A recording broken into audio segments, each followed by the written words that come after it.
सम्पूर्णमा नमस्कार, म प्रीति खड्का। यहाँहरूलाई आजको यस कथाभित्र म कार्यक्रममा स्वागत गर्दछु। तपाईहरू यस कार्यक्रमलाई radio bulletin FM 89.7 megahertz, internet अनलाइनको www.bulletinfm.com मा र रेडियोको मोबाइल एप्लिकेसनबाट हरेक दिन 9 बजेबाट सुन्न सक्नुहुनेछ। हामीले यस कथाभित्र म कार्यक्रममा विभिन्न लेखकहरूको उत्कृष्ट रचनालाई वाचन गर्नेछौँ। यसै सिलसिलामा आज हामीले सुबिन भट्टराईको उत्कृष्ट पुस्तक प्रिय सुफी वाचन गर्दैछौँ। प्रिय सुफी 2075 मा फाइन प्रिन्सद्वारा प्रकाशित युवाहरूमाझ अति प्रिय पुस्तक हो। यस पुस्तकभित्र दुई प्रेमी बीच मिलनदेखि बिछोडसम्मको यात्रा, दुई दिदीबहिनी बीच घृणादेखि आत्मीयतासम्मको यात्रा जस्ता भावनात्मक पक्षलाई जोड दिँदै आत्मबल, प्रेम, सकारात्मकता र साहसले मानव जीवनलाई सफल र सार्थक बनाउने कुरा प्रष्ट गरिएको छ। वाचन यस प्रकार सुरु हुन्छ। सोचे जस्तो केही भएन, के न गर्छु भन्ने जीवन जवानीमै दम तोड्न थाल्यो। सदाको मैस बिस्तारामा बिरामी परेर सर्न थाल्यो। उडेर आकाश छोइदिउँला भन्ने उमेरमा ऊ धरतीमा उभिनलाई सङ्घर्ष गरिरहेकी थिए। मनको बगैँचा नै सुकेपछि रहरका पुतलीहरू पनि बसाइ सर्दा रहेछन्। भाग्यमा ठुलो भ्वाङ परेपछि सपनाहरू पनि चुहिएरै सकिँदा रहेछन्। आफ्नै शरीर ठिकसित फिजाउन नसक्नेलाई जिन्दगीले नमज्जाले गिज्याउँदो रहेछ। सदालाई आजकल धेरै कुरा टाढा लाग्न थालेको थियो। उसका हात खुट्टाहरूलाई रत्नपाकसम्मको दूरी टाढा लाग्न थाल्यो। शिवपुरीको डाँडो जो ऊ बेला बेलामा चढिरहन्थे, त्यो डाँडो उसका लागि सरेर धेरै टाढा पुगेको थियो। पुतली सडक, बानेश्वर, घण्टाघर जहाँ ऊ बारम्बार गइरहन्थे कुनै अर्कै लोकको ठाउँ चाहिँ लाग्न थाल्यो।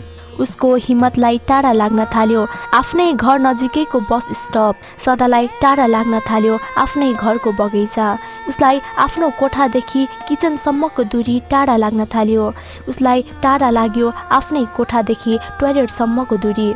छेउमा भएको पानीको बोतल हातभन्दा धेरै टाढा लाग्यो। बोतलभित्र भएको पानी ठिक समयमा घुटकोमा अटाउन नसक्दा तृप्ति धेरै टाढा लाग्यो।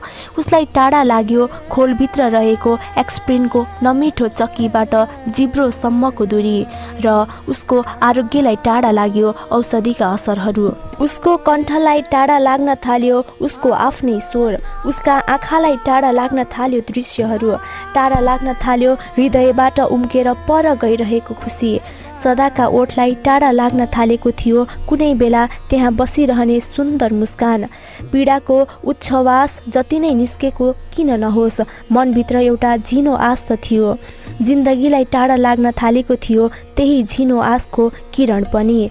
ऊ भित्र एउटा चरा त थियो। घरिघरि उड्न खोज्ने त्यो चरालाई आफ्नै पखेटा टाढा लाग्यो।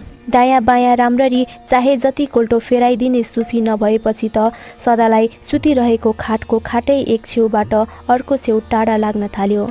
बल्ल तल्ल उसको हृदयमा खुलेको ढोकामा आउँदै गरेकी 4 पाइला पनि आउन नपाउँदै आफ्नो पतिको लोकमा जान विवश सुफी सबैभन्दा टाढा लागि।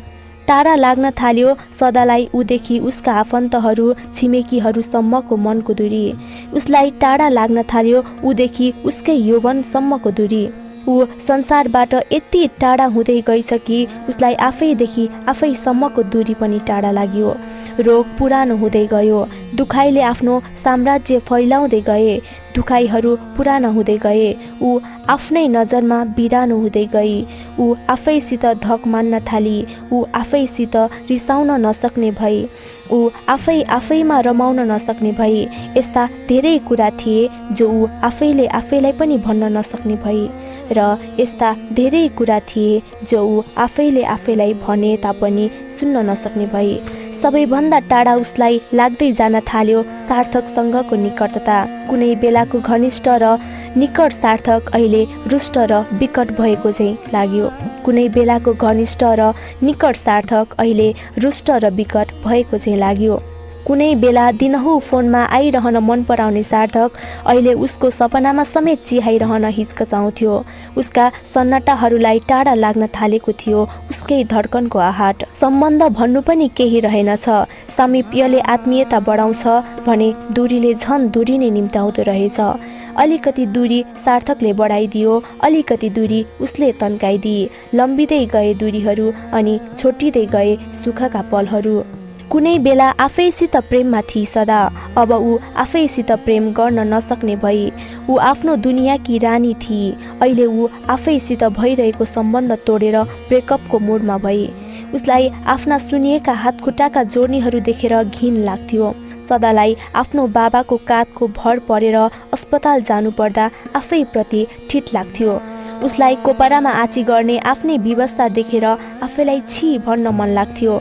उसलाई कति पटक आफ्नै ब्राको हुक लगाउन नसक्ने देख्दा आफ्नो छातीको आकार पनि बेकार लाग्थ्यो। ब्रस गर्ने तागत नपुग्दा आफ्नै हविगतको अवगत हुन्थ्यो। यस्तो बेलामा उसलाई आफ्नै दाँत एक जात मन नपर्दो लाग्थ्यो। सदालाई आफैबाट भाग्न मन लाग्थ्यो। आफ्नै हुलिया ऐनामा देखेर ऊ आफैसित विकर्षित भएकी थिए। ऊ आफैदेखि त्रास्त भएकी थिए। कमजोर, अशक्त र कुरूप भएपछि त मान्छे आफैले आफैलाई समेत प्रेम गरिरहन सक्दो रहेनछ। मान्छे कति स्वार्थी। आफैले आफैलाई प्रेम गर्न पनि आफैसित शर्त राख्दो रहेछ। आफैले आफैलाई अपनाउन समेत गाह्रो मान्दो रहेछ। यो गलत रहेछ, भ्रम रहेछ कि मान्छे जस्तो सुकै अवस्थामा पनि आफूलाई प्रेम गर्छ। सदा अहिले यतिखेर आफूलाई चरम घृणा गर्छे। उसलाई यतिखेर आएर यदि कसैसित रिस उठिरहेको थियो भने त्यो ऊ आफैसित। ऊ आफ्नै शत्रु भएकी थिए। उसले आफैलाई रुचाइन हो, ऊ आफ्नै रहिन। त्यो एक दिन उसले सार्थकलाई खुब मिस गरी। ऊ भित्र प्रेमको ठुलो आँधी बेरी चल्यो। त्यही आँधीमा ऊ रणभुल्ल भई। फोन स्विच अन गरी र डायल गरी। फोनको घन्टी गयो र 3 रिङमै उठ्यो पनि। सार्थक पिलन्धारे आवाजले उसले सार्थकलाई बोलाए। सदा किन फोन स्विच अफ गरेकी थियौ? सुरुमै उसले भन्यो। सदा भाव विभोर भई। सार्थकले कमसेकम उसले फोन स्विच अफ गरेको कुराको हेक्का राखेको रहेछ। ऊ केही हदसम्म ढुक्क भई। दूरी आखिर ऊ आफैले बनाएकी थिए। के निष्पष्ट फोन स्विच अफ गरेर बस्नु उसको गल्ती थिएन? उसले पनि खोजी गर्न सक्थे। सार्थकको एक्जाम थियो। उसको पनि त कर्तव्य हुन्थ्यो कि कस्तो भइरहेछ उसको एक्जाम भनेर सोधोस्। कदमहरू उसले पनि पछि सारेकी थिए। प्रेमिका हुनुको धर्म निर्वाह गर्नबाट ऊ पनि त कहीँ चुकेकी नै हो। सदाले लामो सास तानेर भनी, भेट्न किन आएनौ सार्थक? आउँछु सदा, सार्थकको जवाफ थियो। तर प्रश्न जस्तै जवाफ आएन। सदाले ख्याल गरिन यो कुरा। जाँच कस्तो गर्यौ? सोचे भन्दा राम्रो भयो। तिमीले मलाई बिर्स्यौ सार्थक, रुन्चे भइहाल्यौ। किन त्यस्तो सोच्यौ? सदा किन त्यस्तो मौका दियौ सार्थक? मनमा धेरै कुरा नखेलाऊ। जसका हातखुट्टा धेरै चल्दैनन् अक्सर उनीहरूकै मनमा धेरै कुरा चल्ने रहेछ। फोन राख, म 1-2 दिनमा आउँछु तिमीलाई भेट्न। आज आउन सक्दैनौ? प्रयास गर्छु। सार्थक, आई मिस यु धेरै धेरै। म पनि चाँडै भेटौँला। फोन राखेर सदा सोचमग्न भई। फोनमा ठिकठाकै कुरा भएको थियो तापनि सदा आफूलाई असुरक्षित महसुस गरिरहेकी थिए। प्रेम त परको कुरा। आजकल उसलाई आफ्नै जीवन सुरक्षित लागिरहेको थिएन। वृक्ष नै सुरक्षित नभएपछि त्यसका पालुवा, हाँगा बिगा, पात पतिङ्गर, जरा लहरा सुरक्षित कसरी हुन सक्छन्? मान्छे सम्पूर्ण रूपमा कमजोर भएपछि उसको मनको केही जोड चल्दो रहेनछ। साँघुरो गल्लीमा उसले आफूलाई पुनः भेटाई। डर र अत्याहटले मुटुको ढुकढुकी ओह्रालोमा ब्रेक नलगाइकन दौडिरहेको साइकल चाहिँ दौडिरहेको थियो। दायाँ बायाँ हेरिरहेकी थिए। माथि कुर्ता लगाएकी थिए, तलपट्टि सुरुवाल थिएन। तिग्रादेखि तलको भाग छोपिएको थिएन। 81 कुकुरहरू भुकेको सुनियो। ऊ भित्रको डरले उसलाई काँडेतारले झैँ बेरिरहेको थियो। एउटा कुकुर, 2टा कुकुर, 3वटा कुकुर। भुक्नेहरूको सङ्ख्या बढ्दै गयो। ऊ दौडदै गई। तर जति कोसिस गरे पनि ऊ दौडिन सकिरहेकी थिइन। दौडेको जस्तो लागे तापनि बाटो जहीँको त्यही थियो। कुनै दलदलमा भासिए जस्तो गरी उसका पाइला उठाउनै गाह्रो भइरहेको थियो। त्यतिकैमा एउटा कालो रङको कुकुर पर्खालबाट फुत्त हाम फालेर गल्लीसम्म आयो र उसको देब्रे हात करप्पै पार्यो। ऊ त्यहाँबाट हात छुटाउन खोज्दै थिए तर सकिन। जोड-जोडले हात तानी र उसको हातमा कुकुरका दाँत गहिरैसम्म गाडिएका थिए। उसले हात उचाली, कुकुर पुरै उचालियो तर उसको हात छुटेन। कसिएर हात उचालेर घुमाई, कुकुर हावामा फनफनी घुम्न थाल्यो तर उसको हात कुकुरबाट छुटेन। अर्को हातको प्रयोग गरेर छुटाउन खोजी तर त्यो पनि छुटेन। जति बल गरे पनि ऊ असमर्थ भई। ऊ दौडिए पनि उसको हातमा आफ्नो दाँत गाडेको कुकुरसँगै आउँथ्यो। ऊ कुनै उपायले छुटाउन सकिन आफैलाई कुकुरको टोकाइबाट। ऊ आत्तिएर बेहोसै हुन मात्रै बाँकी थियो। यसपटक सपनामा ऊ हारी। पहिले अन्तिमसम्म भागेर दौडेर छुटकारा पाएको सपना देख्थे। यो पटक उसले सकिन। एक पटक त सपनामा उसले आफ्ना पूर्वजहरूलाई देखी, आमा, हजुरआमा, हजुरबुवा, बुढा हजुरबा र उहाँको पनि बुवा, जसलाई उसले तस्बिरमा पनि देखेकी थिइन। ऊ एउटा खाटमा सुतिरहेकी थिए। उनीहरू सबै आआफ्ना खाटमा सुतिरहेका थिए। उसलाई देखेर सबै जुरुक्क उठेर आए, कालो रङको टिका लगाइदिए, एकमुष्ट आवाजमा भने। उसलाई देखेर सबै जुरुक्क उठेर आएर कालो रङको टिका लगाइदिएर एकमुष्ट आवाजमा भने, स्वागत छ। बिउजनै बित्तिकै उसले निधार छामी। जहाँ सपनामा कालो टिका लागेको थियो, एउटा लामखुट्टेले भर्खरै टोकेर गएको रहेछ, चिलाइरहेको थियो। उसले कहिले सपनामा रगत छादेको देख्थे, कहिले कलेजबाट नाङ्गै भागेको देख्थे। कुरूप यथार्थ बाँचिरहेको मान्छेको सपना सुन्दर के होस्। सपना पनि विपनामा घटेका ससाना घटनाहरूको उपज नहो। विपना नै कमजोर भएपछि सपना कमसल किन नहोस्। बिउ नै खराब भएपछि बिरुवा असल कहाँबाट होस्। मान्छेको नियति नै कमजोर भएपछि सपनाको के जोड चलोस्। मध्य बर्खा लागेको थियो। जतिखेर पनि पानी परिरहने। धरती सबै ओसिलो थियो। बर्लेसीको धरर र सदालाई आफ्नै मन जस्तै लाग्थ्यो। सुफी घर आई। त्यसो त बिहे भएको 2 साता नबित्दै ज्वाइँसित आएर एक रात बिताएर गएकी थिए। त्यति बेला त सुफीले सदालाई धेरै समय दिन पनि पाइन। सदा आफ्नै कोठाबाट सुफी कतिखेर आउँछ भनेर तिर्खाएर बसिरहन्थे। सुफीलाई राम्ररी हेर्न पनि नपाई ऊ भोलिपल्ट गइहाली। त्यसपछि ऊ एकैपटक 1.5 महिनामा आई। यसपटक सुफीसित अन्तरङ्ग हुने राम्रो मौका सदालाई मिल्यो। सुफीलाई मजाले नजिकबाट निहार्ने अवसर जुट्यो। सुफीलाई अगाउन्जेल हेरी। गुलाबी कुर्ता उसको शरीरका लागि बनेझैँ टिमिक्क मिलेको थियो। उसका गालाले पनि कुर्ताको अलिकति रङ सापटी मागेर पोतेको जस्तो लाग्थ्यो। गाला अलिकति मोटाएर पुक्क भएका थिए। दुवै हातमा कुर्ताको रङसित म्याच गर्ने आधा दर्जन चुराहरू थिए। सिउँदोमा सिन्दुरले सानो तिनो रातो गल्ली नै बनाएको थियो। लिपस्टिकले पनि उसको ओठसित मजाले होली खेलेको थियो। आँखामा गाजलले बनाएको गोरेटो मोहक देखिन्थ्यो। कानमा हिराका चिटिक्क टल्किरहेको टप घामको स्पर्श पाएको हिमालको चुचुरोलाई याद दिलाउने खालको थियो। सुफी बेहुली हुँदा जत्तिकै राम्री देखिएकी थिए। सुतिरहेकी सदालाई सुफीले उठ्न मद्दत गरेर बरन्डासम्म पुर्याई। सुफीलाई थाहा थियो आराम कुर्सीमा अडेस लागेर बाहिरको माहौलमा चिहाउन सदालाई प्रिय लाग्छ।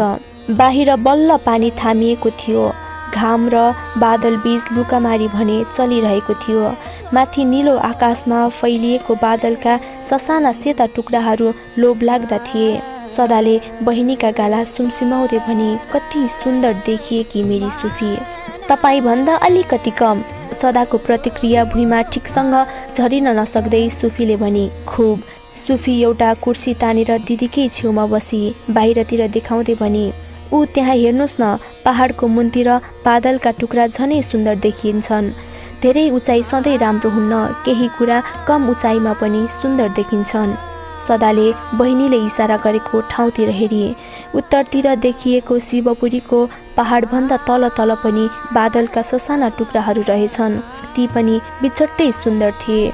उसले केवल धेरै उचाइमा भएका बादलका टुक्राहरू देखेकी थिए। सुफीले भनी, तपाईको यो अवस्था भनेको भोलि पर्सिका लागि ठुलो खजाना हो दिदी, यसलाई स्मृतिमा जोगाएर राख्नुहोस्। थाहा छ, गोलेलीबाट छुट्ने मट्याङ्ग्रो धेरै अगाडि जानका लागि सक्दो पछाडि तन्कनु पर्छ। दुःख पनि त्यस्तै हो दिदी, तपाईँ अहिले पछाडि धकेलिनु भएको छ, भोलि पर्सि धेरै रफ्तारमा अगाडि बढ्नलाई विश्वास गर्नुहोस् दिदी, यो सब छेडिक हो।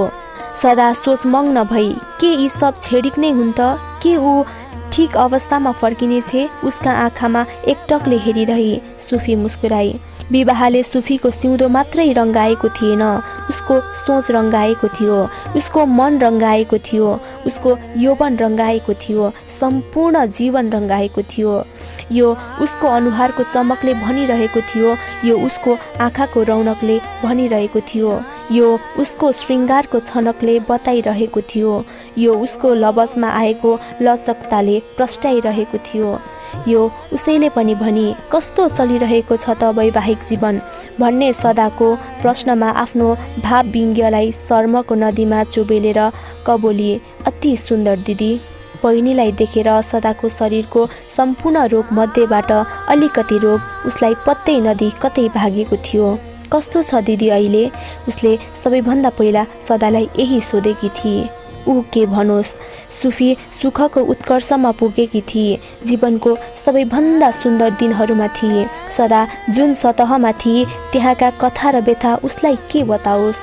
उसको घिनलाग्दो यथार्थबारे बहिनीलाई बताएर माहौलको सिग्नग्नतालाई किन बिगारोस्? ऊ जीवनको एउटा उचाइमा थिए, सदा दुखाइको आफ्नै गहिराइमा थिए।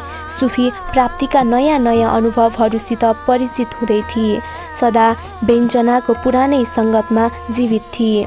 सुफी जीवनका नयाँ रङहरूसित खेल्दै थिए, सदा आफ्नै जीवनमा केही रङ बाँकी छ कि भनी खोज्दै थिए। सुफी फक्रदो फुलका पत्रहरू झैँ खुल्दै थिए, सदा ग्राहक नपाएर बन्द हुन लागेको व्यापार झैँ बन्द हुने क्रममा थिए। सुफीका नयाँ नयाँ सम्बन्धहरू बन्दै थिए, सदा आफैसित अपरिचित बन्दै थिए। सुफी प्रेमको सुगन्धमा मग्न थिए, सदा रोगको दुर्गन्ध ओढेर निसासिरहेकी थिए। सदाका रातहरू उस्तै थिए, बिहान दिनहरू उस्तै थिए। उसको दैनिकी उही थियो, उसको औषधि उही र उति नै थियो। दुखाइ बरु बढेको थियो, घटेको थिएन। खुवाई घटेको थियो, चराले चारो टिपे जति। अझै पनि कोपारा तानेर त्यसै गरी पिसाब फेर्थे। सुफी गएदेखि सदाको शरीर पुछिएको थिएन। एक दिन लुगा फेर्ने क्रममा ब्रा लगाउन खोज्दा हात सदाको मरिगए पछाडिसम्म पुगेन। निकै कोसिस गरी उसै पनि दुखिरहेको कुहिना र कुम झन् दुखुन्जेल सङ्घर्ष गरी, तर मरिगए सकिन। त्यस दिनदेखि सदाले ब्रा लगाउनै छाडी। उसै पनि एउटै कोठा अझ एउटै खाटमा आधाभन्दा बढी शरीर सिरकले छोपेर बिताउनेलाई छातीको निप्पलको आकार प्रकार नदेखियोस् भनेर कसका लागि छोप्नु? उसलाई अप्ठ्यारो पनि लागेन, शर्म भएन। भाग्यमै ठुलो भ्वाङ परेपछि यी यस्ता चिजहरू छोप्नुको के अर्थ? भाग्यमा परेको भ्वाङबाट बिस्तारै उभित्रको लाज र शर्म पनि चुहिँदै गएको थियो। पहिले पहिले यसरी ओछ्यानमै कोपरा थापेर पिसाब फेर्नु पर्दा लाज र डरले निकै बेरसम्म पिसाबसम्म आउँदैन थियो। अहिले त्यो अप्ठ्यारो सदामा केही रहेको थिएन। जो उसको कोपरा बोकेर जान्थ्यो त्यो दृश्यले सदालाई एकदमै धिक्कार लाग्थ्यो। भित्तामा रगत पिच्छे हुन्जेल टाउको ठोकौँ जस्तो लाग्थ्यो। अहिले यस्ता कुराहरूले छुँदै छाडेका थिए, अहिले यस्ता कुराहरूले छुनै छाडेको थियो। रोगले उसलाई अँगालेको थियो र उसले पनि रोगलाई अँगालेकी थिए। त्यसैले अगाडि जे महसुस हुन्थ्यो अहिले हुनै छाडेको थियो। दिदी, म गएदेखि केही लेख्नु भएन? केही सम्झे झैँ गरेर सुफीले सोधी। सदा भनी, छ नि, नभए के गर्थे? म अहिले नै सुन्नी, उताउली भएर सुफीले भनी। सुफीले उचालेको खुब मन पर्यो सदालाई। सदाले उसलाई खाटको ड्ररबाट डायरी ल्याउन हराई। सुफीले त्यो ल्याई। एक दुई पाना सुनाएर छाड्छु भन्ने थियो, तर सुफी रोकिने मोडमा थिइन। जति सुनाए पनि अझै सुनाउन भन्थे। सदाले सुनाउँदै गई सुफी रमाएको देखेर सदाभित्र खुसीको मोल फुट्यो। सुनिसकेपछि सुफीले भनी, आहा, कति सुन्दर, कति गहिराई। खुब। सदाले उसको कुरा पत्याइन। आफूलाई खुसी पार्न दिदीका हरेक कुरा राम्रो भन्थे उसलाई यस्तो लाग्थ्यो। साँच्ची उसले भने म किन ढाँट्थे। सुफी आफ्नो घर जाने समय आयो। दिदीको छेउमा पुगेर उसले भने दिदी रोग तपाईँको, शरीर तपाईँको अनि लडाई पनि तपाईँकै हो। म के भनौँ, म के नै गर्न सक्छु र। यति चाहिँ भन्छु, जिन्दगी सोचे जस्तो कसैको हुँदैन, तर जिन्दगीमा सोच्नै छान्नु चाहिँ कसैले हुँदैन। जिन्दगी सोचे जस्तो कसैको हुँदैन, तर जिन्दगीमा सोच्नै छान्नु चाहिँ कसैले हुन्न। जिन्दगीमा सोचे जस्तो कसैको हुँदैन, तर जिन्दगीमा सोच्नै छान्नु चाहिँ कसैले हुन्न। यो कुरालाई उसले मनमा दोहोऱ्याई। सुफी गइरहेको निकै बेरसम्म बारम्बार उसको मस्तिष्कमा यही कुरा गुन्जिरह्यो। सदा निहालिरहेकी छ उसको कोठाको बरन्डाबाट हरेक दृश्यहरू। एउटा 18-20 ठिटो हाफ कट्टु र रातो सेन्डोमा दौडिरहेको। सदाका आँखा उसका घुँडाको खुम्चाइमा पुग्छ। पैतालाले भुइँलाई ठेल्दै अगाडि बढिरहेको चालमा पुग्छ। ओहो, कति सजिलै खुम्चन सकेको उसको घुँडा, कति सजिलै दौडिरहेछ ऊ, कति तन्दरुस्त केटो, कति फुर्तिलो। उसका आँखाले अगेट्ने दृश्य रहन्जेलसम्म ऊ उसलाई हेरिरहन्छे। एउटा किशोरी ढाड पछाडि कालो ब्याग बोकेर लुखुर हिँडिरहेकी छ। उसका पनि हात गोडा सगल्ती छन्, मजाले खुम्चिरहेछन्। हरेक पाइला चालिँदा कम्मर लच्किन्छ। उसको त्यो लचकता बडो सुन्दर छ। उसको क्युट अनुहारमा असीम खुसी झल्किरहेछ। चञ्चल भए तापनि एकदमै स्वाभाविक हिँडाइ कस्ती राम्री। एकजना अधवैँसी उमेरका मानिसको फुर्ती पनि त्यस्तै। नीलो कोट, नीलो प्यान्ट अनि सेतो सर्ट, पुटुक्क भुँडी, शरीरमा ढाकाको टोपी, देब्रे हातमा बाँधेको घडी हेर्दै दाहिने हातमा झुन्ड्याउने ब्याग बोकेर हतारिँदै दौडाइ भन्दा कम र हिँडाइ भन्दा छिटो गतिमा अगाडि बढिरहेछन्। बाटो नहो अनेक तरहका मानिस देखिन्छन्। केही आइरहेका फेला पर्छन्, केही गइरहेका देखा पर्छन्। केही बेरमा 3 जना वृद्ध महिलाहरू पनि देखिए। उनीहरू पनि आपसमा बात मार्दै हाँस्दै ठमठम हिँडिरहेका थिए। एकजना महिला 4-5 वर्षकी बालिका सायद आफ्नै छोरीको औँला समाएर लिएर आउँदै थिइन्। छोरीलाई आमाको रफ्तार नपुगेर होला खुर्र दौडिरहेकी थिइन्। आमा अलिकति दौडेर फेरि उसलाई समातिहाल्थिन्। छोरीका औँला फेरि केही समयका लागि आमाको औँलामा अडिन्थे अनि फेरि भाग्थिन्। यस्तो सिलसिला चलिरहेको थियो। आमा छोरीको भागदौड बडो रोचक थियो, बडो चालयमान थियो। एउटा पल्सर हुत्तिएर आयो र हर्न बजायो। 2-4 जना बटुवा तर्सेर लाखापाखा लागे। एउटा कुकुर अर्को कुकुरलाई भुक्दै लखेर्दै गयो। अरू 4-5 कुकुरहरू चारै दिशाबाट निस्केर भुक्न लागे। 2वटा भँगेरा र एउटा काग बिजुलीको तारबाट भुर्र उडेर गए। बगैँचाबाट एउटा पुतली उड्दा उड्दै छिनमै बेपत्ता भयो। एक झोको हावा कसिएर चल्यो। कपुरका रुखका पातहरू मजाले हल्लिए। बरन्डामा थुप्रिएर रहेको धुलो पनि अलिकति उड्यो। सदाका कोठाका पर्दाहरू फरफराए। शरीर बायाँतिर बङ्गाई उसले। भित्ते घडी थियो जहाँ टिक टिक टिक टिक त्यो पनि चलिरहेको थियो। देब्रे हात आफ्नो छातीमा लगी त्यो पनि तलमाथि गरिरहेको थियो। बस यही थियो ऊ बाँचेको भन्नु। सास फेर्नु अनि बकम्पुसे कुराहरू सोची बस्नु, जसले ऊ आफ्नो कमजोरी र अरू चिजको शक्ति बीचको भिन्नता खुट्याउन सक्थे, जसले ऊ आफैलाई विषादको दुनियाँमा हुत्याउन सक्थे। सदाका आँखाले पनि आफ्नै अवस्थालाई खिसी गर्ने दृश्य मात्र देखिरहन्थ्यो। संसारमा सबै चिज चालयमान छन्, सबै थोक गतिशील छ, सबै थोकको रफ्तार छ। नचल्ने त उसको शरीर मात्र हो। कसैलाई दुखेको छैन। त्यो ठिटो, त्यो किशोरी, ती वृद्ध महिलाहरू, त्यो जागिरे मानिस, काग र भगेराहरू, कुकुरहरू, पुतली, धुलो, रुखका पातहरू, उसको कोठाका पर्दा अनि भित्ते घडी। कसैले ऐया भन्दैनन्, कसैले खोच्याउँदैनन्, कोही रुँदैनन्। उसलाई मात्र दुख्छ, ऊ मात्र खोच्याउँछे, ऊ मात्रै रुन्छे, ऊ मात्र ऐया भन्छे, उसलाई मात्र पीडा हुन्छ। मान्छेहरू हाँस्दै हिँडिरहेका थिए, मान्छेहरू बात मार्दै हिँडिरहेका थिए। ऊ मात्र हाँस्न सक्थिन, कसैसित खुलेर बात मार्न सक्थिन। कहाँबाट ल्याउँथे मानिस ओठमा मुस्कान? कसरी लिन सक्थे मानिस मनोरञ्जन, जबकि ऊ यता मरिरहेकी थिए दिन प्रतिदिन। सदालाई आफू अशक्त भएकामा पक्कै दुःख लागिरहेको थियो, तर त्योभन्दा बढी मानिसहरू स्वास्थ्य भएर हिँडिरहेको देख्दा दिक्क लागेको थियो। उसलाई ईर्ष्या लाग्यो हरेक मानिसले चालेको हरेक कदमसित। तर ऊ मान्छे कहाँ हो र? ऊ त पशु जति पनि छैन, ऊ चरा जस्तो पनि थिएन, उसको हैसियत धुलो जति पनि थिएन, ऊ पात जति पनि थिएन। उसलाई हर चिजमा भएको शक्तिले हीनता बोध दिलाइरहेको थियो। ऊ खाली खाल्टोमा हुत्याइएको एक टोकरी फोहोर हो, जो बिस्तारै कुहिँदै गइरहेको थियो र माटोमा मिल्दै थियो। उसलाई हाँस्न आउनै छाड्यो। उसलाई यो मात्र लागिरहन्थ्यो कि उसका हातखुट्टा उसित थिएनन्, अथवा भएर पनि नभए जस्ता थिए। उसको बोइरल जिन्दगी न हिँड्नु थियो न केही देख्नु थियो। आफ्नै जीवन केवल एउटा खोरभित्र कोचिएर बाँच्नु पर्ने भएको थियो। उसको शरीरबाट आफ्नै चाल हराएको थियो। ऊ खुम्चन सक्दिनथी, कठै ऊ फैलन पनि सक्दिनथी। सदा बरन्डाबाट घर अगाडिको बाटो हेरिरहेकी थिए। मिनी टाटा रोकिएको थियो, जसमा सामानहरू भटाभट अपलोड गरिँदै थियो। 3 जना मानिस काममा जुटिरहेका थिए। अपलोड गरिँदै गरिएको सोफा, दराज, पलङ, र्याक सबै परिचित झैँ लागे। उसलाई ती समग्र दृश्य नै परिचित झैँ लागे। हो त, उसले सम्झी, यही बाटोमा मिनी टाटा रोकिँदा ती सामानहरू बटाभट झारिँदै गरेको उसले पोहोर साल देखेकी थिए। अहिले उनीहरू डेरा सर्न लागेछन्। समय यति बितिसकेछ। यहाँ मानिसहरूले घर फेरिसके। उसमा खाट फेरेर बस्ने क्षमता अझै आएका थिएनन्। यहाँ बरु रुखहरूले कति पात फेरिसके, तर उसले सास फेर्न बाहेक केही फेर्न सकेकी थिएन।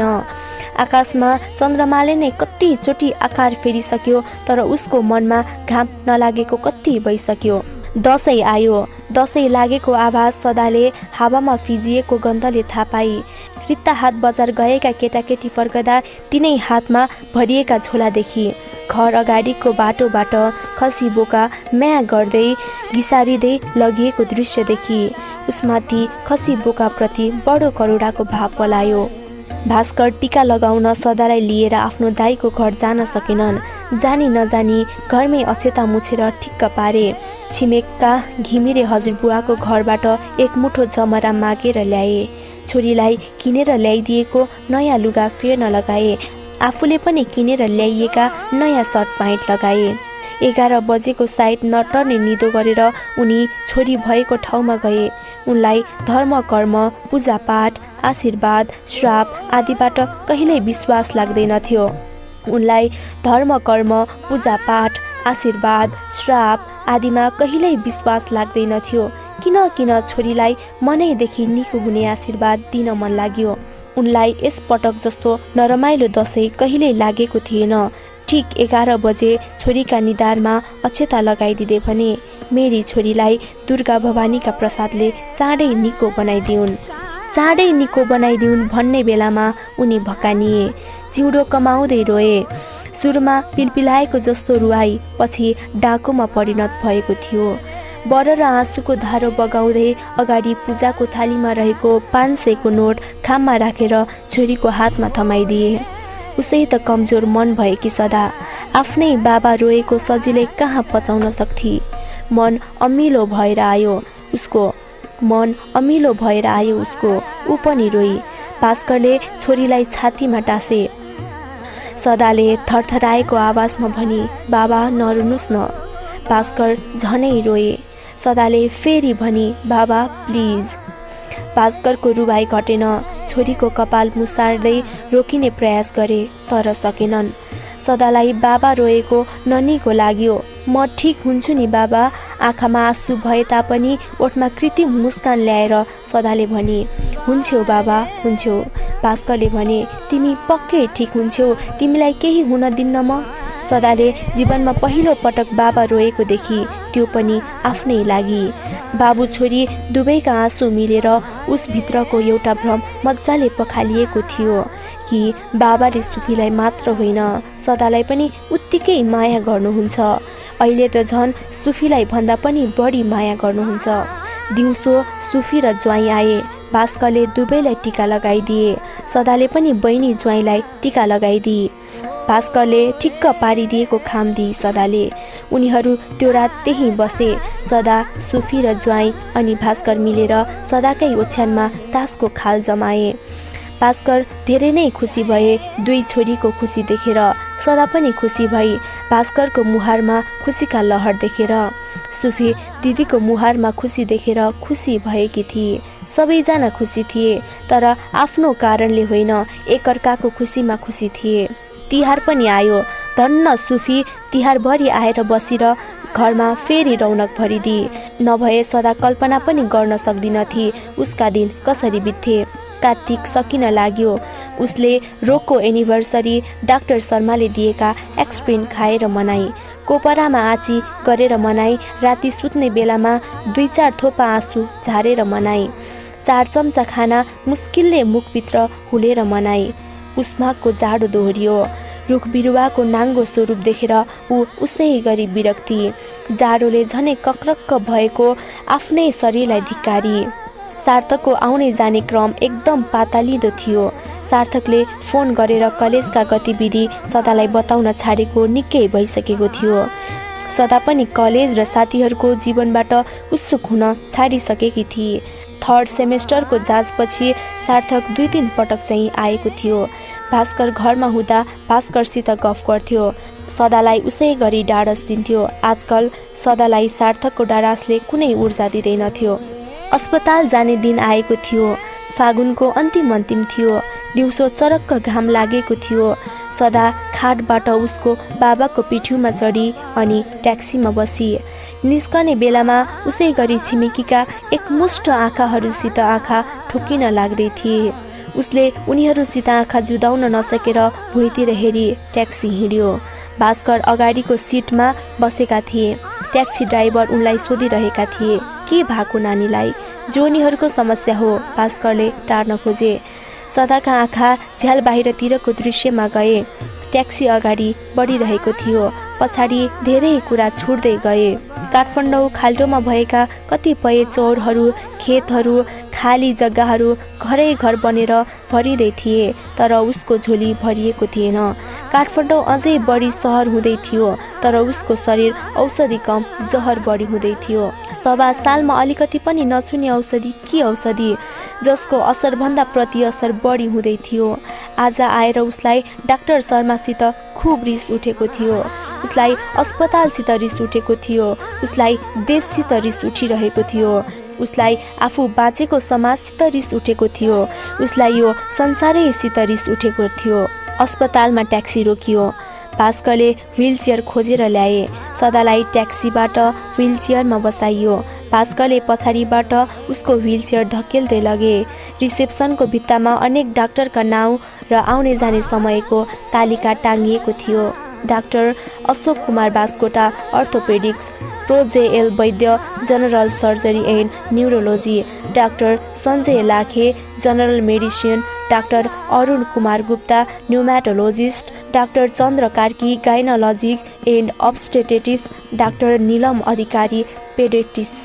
पहिला भास्करले पेनिसिलिनको इन्जेक्सन लगाउन लगे। एकजना पाको नर्स फेला परिन्। दाहिने फिलामा गहिरो घोचाइ पश्चात पुनः व्हीलचेयरमा बसेर उसलाई डाक्टर शर्माको वार्ड बाहिर लगियो।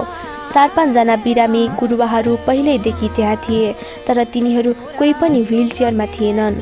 हरेक बिरामी भित्र डाक्टरको क्याबिनमा जाँदा ठम ठम हिँडेर गइरहेका थिए। उनीहरूका बिरामीले कम्तीमा उनीहरूलाई कुँजो भने बनाएको थिएन, परनिर्भर बनाएको थिएन। सदालाई उनीहरूको रोगसित ईर्ष्या लाग्यो। उसलाई उनीहरूको अल्प कमजोरी र स्वास्थ्यताप्रति डाहा लाग्यो। रोग बोके पनि कम्तीमा हिँड्न त पाइयोस्, अस्पताल जाँदा कमसेकम आफ्नै खुट्टाको भर गर्न त पाइयोस्, रोगी भएर पनि तमासा बन्नु नपरोस्, कमजोरी जति भए पनि निराश हुनु नपरोस्। तर रोग नापेर तौलेर आउँदैन। रोग कुनै आउटफिट होइन जो आफ्नो शरीर अनुसार सानो र ठुलो साइजमा उपलब्ध होस्। पालो आएपछि उनीहरू भित्र गए। डाक्टर शर्मा कुनै रिपोर्ट अध्ययन गर्दै थिए। ढोका खुलेपछि आँखा उनीहरूतिर लगाए। हेलो सदा, अहिले कस्तो छ तिमीलाई? डाक्टर शर्माले कुनै मेलामा मस्ती गर्न आएको व्यक्तिलाई चाहिँ बडो प्रसन्न हुँदै सोधे। सदालाई थप रिस उठ्यो। पहिलो कुरा, डाक्टर शर्मा त्यसरी हाँसेको नै मन परेन। उसलाई उनको हाँसो र प्रसन्नता व्यङ्ग्य झै लाग्यो। दोस्रो, उनको प्रश्नको जवाफ व्हिलचेयरमा बसेको उसको सिङ्गो शरीर अनि उसको निधारमा परेका 50औं मुज्जाहरूले बताउँदै थिएन र? डाक्टर शर्माका अगाडि ऊ जहिले जहिले पढ्थे, केही बोल्नै नसक्ने हुन्थे। घरबाट अस्पताल जाँदै गर्दा मनमा 50वटा प्रश्न हुन्थे। यो सोध्छु, त्यो सोध्छु, यो कम्प्लेन गर्छु, यसो भएन भन्छु। तर जब उनका अगाडि पढ्थे, होमवर्क नगरेको विद्यार्थी झैँ लुत्रुक्क परेर डराउँथे। केही सोध्नु त परै जाओस्, उनको प्रश्नको समेत ठिक जवाफ दिन सक्दिनथे। केही बेर अघिसम्म मनमा रहेका प्रश्नहरू सबै बिर्सिसकेकी हुन्थे। उनको क्याबिनभित्र हुँदा सदालाई जतिखेर पनि डर लागिरहेको हुन्थ्यो। फेरि कतै अस्पतालमै राख्ने हुन् कि कतै केही नराम्रो पो भन्ने हुन् कि उसको मुटु धेरै नै ढुकढुक गरिरहेको हुन्थ्यो। उनको क्याबिनमा बित्ने 10 मिनट पनि सदालाई 1 घन्टा जतिकै लामो लाग्थ्यो। उनको होमा हो मिलाउन बाहेक अरू उसले केही गर्न सकिन। कहिले केही भन्न जानिन, कहिले शिर उच्चो गरेर उनीसित संवाद गर्न सकिन। एकपटक छातीभरि स्टेथोस्कोप डुलाइसकेपछि उनी आफैले सोध्दथे, तिमीलाई यहाँ मैले केही नराम्रो भन्छु कि भनेर डर लाग्छ हो? सदाले होको भावमा टाउको हल्लाएकी थिए। उनी मुस्कुराएका थिए। बी कम्फर्टेबल, उनले भनेका थिए। फ्रेन्डली हुने कोसिस गर्यो भने राम्रो हुन्छ, डराउनु पर्दैन। आज किन ऊ मुटु दह्रो बनाउने कोसिस गरिरहेकी थिए। डाक्टरको ज्ञान र विद्वताको अघिल्तिर परेर उसको भित्रको इच्छा र प्रश्नहरू दमित नहोस्। आज केही बोल्नुपर्छ भन्ने लागिरहेको थियो। आज म डराउन्न, आज म सङ्कोच मान्दिन, आज म पछि पर्दिन। डाक्टरले यो 1 वर्षभन्दा लामो समयसम्म के दिए? स्टेरोइड खाएको महिना दिनको नक्कली आरोग्य बाहेक मैले के नै पाएँ र? सदाले आफूलाई दृढ बनाए। उनले अहिले कस्तो छ तिमीलाईको जवाफमा केही पनि ठिक भएको छैन बडो कठोरतापूर्वक भन्न सकेकी थिए। पहिले भएको भए ऊ ठिक नभए पनि ठिक छु भनेर ढाँट्थे। के गर्छौ बा? उनले भने। रोगै यस्तै छ, अब कति लाग्छ ठिक हुन? ऊ झनै कठोर भए। यहाँ हुन्न? उसको स्वरमा रिस र भावुकताको मिश्रण थियो। भास्करले पुलुक्क सदातिर हेरे तर केही भनेनन्। सायद उसको प्रश्नमा भास्करको प्रश्न पनि मिसिएको थियो। डाक्टरले भने, यसै भन्न सक्दिन। कसैको 3 हप्ता महिना दिनमा पनि ठिक भएको छ, कसैको 1 वर्ष 1.5 वर्ष इभन 2 वर्षमा पनि ठिक भएको छ। प्रेडिक्ट गर्न गाह्रै छ। मेरो पढाइ डामाडोल भयो, मेरो भविष्य अँध्यारो भयो। ओछ्यानमा दिसा पिसाब गर्नुपर्छ, उभिन नसक्ने भएँ, खुट्टा पुरै सुकिसके। यो सब के हो डाक्टर शर्मा? म मरेको कि बाँचेको? घाँटी एकदमै कडा भएको थियो उसको। ओठ कामिरहेका थिए, आँखा टिलपिल भएका थिए, झर्ला या नझर्लाका अल्मलाइमा। नाकका फोरा भाइब्रेट गरिरहेका थिए, चिउडो कामिरहेको थियो। जे भएको होस्, डाक्टरलाई यी सब भनिरहँदा उसले आनन्द महसुस गरिरहेकी थिए। अन्त्यमा उसले गुटुक्क थुक निले। डाक्टरले भने, म बुझ्छु, यु आर डिप्रेस्ड। मैले जे गरिरहेको छु मेरा सिनियर डाक्टरहरूले पनि यही गरेर यो रोगको उपचार गर्थे। मेरा गुरुहरूले मलाई यही सिकाए। मेरा शिष्यहरू, मेरा जुनियरहरूले पनि यसै गरी गर्छन्। मेरा गुरुहरूले मलाई यसै सिकाए। मेरा शिष्यहरू, मेरा जुनियरहरूले पनि यसै गरी गर्छन्। यो भन्दा बाहेकको विधा यो रोगको उपचारका लागि संसारमा अरू केही छैन। तिमीले यसरी सोच्न थाल्यौ, यसरी हताश भयो भने you are going to be half dead. धैर्य गर्नुको विकल्प छैन। धैर्य, यो शब्दसित उसले उठबस गरेको पनि 1.25 साल नै भइसकेको थियो। जोक जस्तो लाग्न थालेको थियो आजकल यो शब्द। घरमा आउने हरेक आगन्तुकको मुखबाट एकपटक यही सुन्नु पर्थ्यो, धैर्य गर। आफैले आफैलाई भरोसा दिन पनि हरेक दिन आफैसित कैयौँ पटक गुज्रिरहन्थ्यो, धैर्य गर केटी। उसले धैर्यलाई लामै समय अपनाए तर धैर्यले उसको केही सुनेन। उसको याचनालाई धैर्यले नै धैर्यपूर्वक सुनिदिएन। धैर्य गर्नुको पनि सीमा हुँदो रहेछ। धैर्य कुनै इलास्टिक भन्दा कम हुन्न। जो एउटा लम्बाइसम्म तन्कन्छ त्योभन्दा अगाडि तन्कन नसकेपछि अन्ततः चुडिन्छ। यहाँ आएर डाक्टर धैर्य गर्न भनिरहेछन्। यो शब्द यति सस्तो लाग्न थालेको थियो कि प्रति 10 मिनेट 400 रुपियाँ ठटाउने डाक्टर शर्माको मुखबाट पनि 2 पैसाको शब्द झैँ लाग्यो। हजुरको विद्यामाथि शङ्का गरेको होइन, बरु बाहिरतिर लगेदेखि ठिक हुन्छ कि यसपटक भास्कर पनि बोले, तर नम्र भएर। बाहिर लैजान चाहनुहुन्छ लैजानुस्, तर यो हालमा म सजेस्ट गर्दिन। कसरी लानुहुन्छ यस्तो हालतमा भन्नुहोस् त? जहाँ लानुहुन्छ लैजानुस्, तर अलिकति सक्ने अवस्था भएपछि। त्यो अवस्था कहिले आउँछ डाक्टर साहब? अघिल्देखि टिलपिल टिलपिल गरिरहेका उसका आँखाबाट तुरुक्कै आँसु झरेका ती आँसुले बाटो खुलाइदिए झन रुनलाई। ऊ दुवै हत्केलाले मुख छोपेर एकछिनसम्म खुक्क खुक्क गरेर रोई। डाक्टरको क्याबिनमा सन्नाटा छायो। भास्करको देब्रे हातको नाडीमा दाहिने हातको कुहिनो अडिएको थियो अनि दाहिने हातको चोरी औँला र बुढी औँला तन्काएर मुख छोपिरहेका थिए। डाक्टर केही नबोली बसे। एकछिन रुन सकिएपछि आँसु पुस्दै डाक्टरतिर हेर्दै भनी, सरी डाक्टर। डाक्टर शर्मा मुस्कुराए मात्र। उनले पहिलेका औषधिलाई निरन्तरता दिनु भन्दै एउटा नयाँ औषधि थपिदिए, ट्रिप्टोमर। अनि भास्करतिर फर्कदै भने, घरमा को हुनुहुन्छ? हामी 2 मात्र। परिवारमा अरू कोही छैन? कान्छी छोरी थिई, भर्खरै बिहे भयो उसको। मेरी श्रीमती 12 वर्ष अघि नै बितिन्, भास्करले जवाफ दिए। प्रेस्क्रिप्सन कार्ड भास्करको हातमा दिँदै डाक्टर शर्माले भने, नयाँ औषधि थपिदिएको छु, यो एन्टी डिप्रेसेन्ट हो। सकेसम्म छोरीसित समय बिताउनुहोस्, एक्लै नछाड्नुहोस्। त्यस्तो केही आतिनु पर्ने छ र? भास्कर केही आतिएका थिए। सोध्न विलम्ब गरेनन्। होइन, डर मान्नु पर्ने कुरा केही छैन। यति लामो समय भयो, स्ट्रेस हुनु स्वाभाविक हो। एक्लै हुँदा झनै स्ट्रेस भइन्छ। त्यसैले भरसक एक्लै हुन नदिनु भनेको। केही न केहीमा इङ्गेज गराइराख्नु। घरमा यसलाई हेर्न आउने छरछिमेकी आफन्तहरू त भइरहन्छन्, भास्करले भने।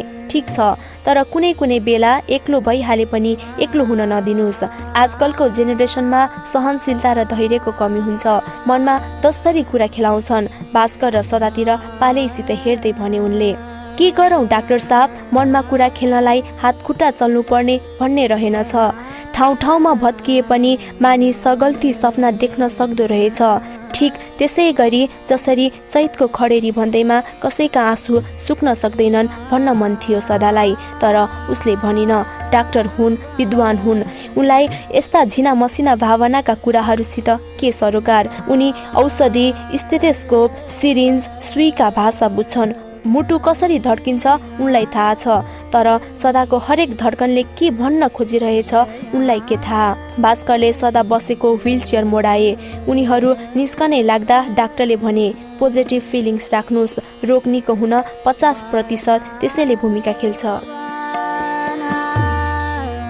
आजलाई कथाभित्र ममा यति नै। अर्को भाग भोलि यसै समय वाचन गर्ने बाचाका साथ यस कार्यक्रमबाट प्रविधिबाट सहयोग गर्नुहुने सुमितलाई धन्यवाद दिँदै म प्रीति खड्का बिदा माग्न चाहन्छु। धन्यवाद।